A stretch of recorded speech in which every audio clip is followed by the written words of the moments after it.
Good evening, I'm Nick Arthur with a look at sports. The Chicago Cubs kept their season alive and have forced a deciding Game 7 after defeating the Indians tonight in Game 6 of the World Series. Game 7 will go tomorrow night in Cleveland. Josh Tomlin on the mound tonight to close it out for Cleveland, but the Cubs wasted no time getting on the board. Chris Bryant, 2 out, hammers one to left for the solo home run. 3 batters later, runners at the corners, Addison Russell flies one out to right field. You got it, I got it, no one gets it, and the ball drops. Nothing went right for the Indians on this sequence. Ben Zobrist is safe at the plate. 2 runs would score, Russell standing on third. We jump to the top of the third, 3-0 Cubbies, bases loaded, Dan O'Terra into pitch for the Indians, facing Addison Russell, and guess what? He delivers. Russell smokes it to left center for a grand slam, and to give the Cubs a 7-0 lead. Chicago goes on to win 9-3.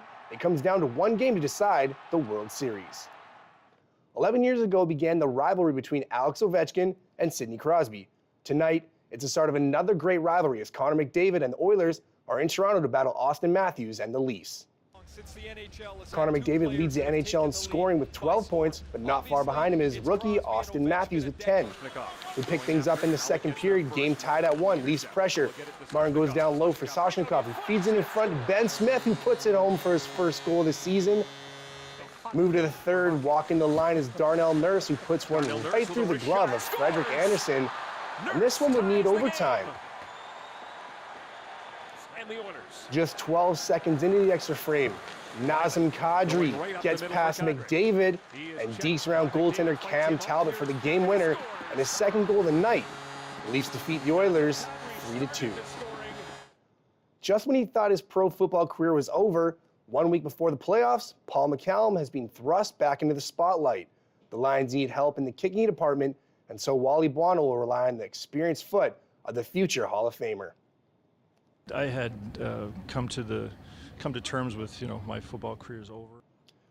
For the third time this season, Lions linebacker Solomon Eliminian is being named CFL Player of the Week.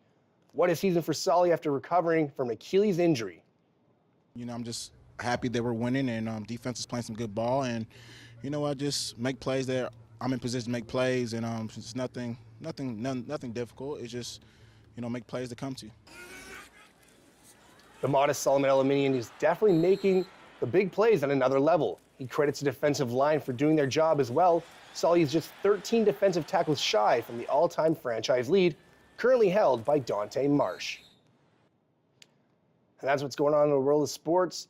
Thanks for joining us. I'm Nick Arthur with CTV Vancouver.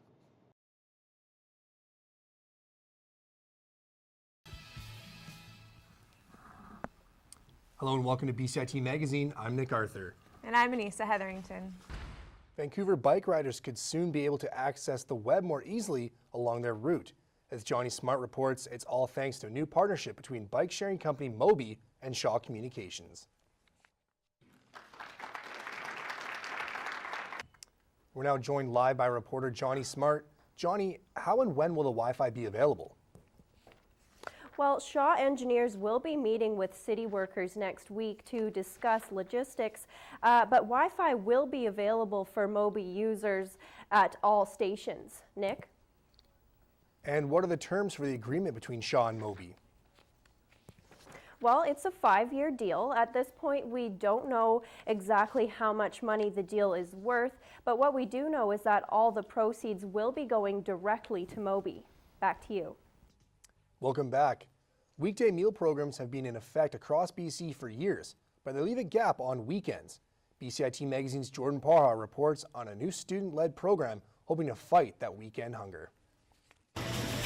Grade 12 student Katrina Schultz and her younger... Tragically hip frontman Gord Downey was honored at an Assembly of First Nations gathering this week. Downey was recognized for promoting reconciliation between non-Indigenous and Indigenous people. If you have any questions regarding the show, you can contact us at bcit-broadcast.com or bcitbroadcastnews.ca. That's it for BCIT Magazine. I'm Nick Arthur. And I'm Anissa Hetherington. We leave you now with footage from the snowfall here on the BCIT Burnaby campus.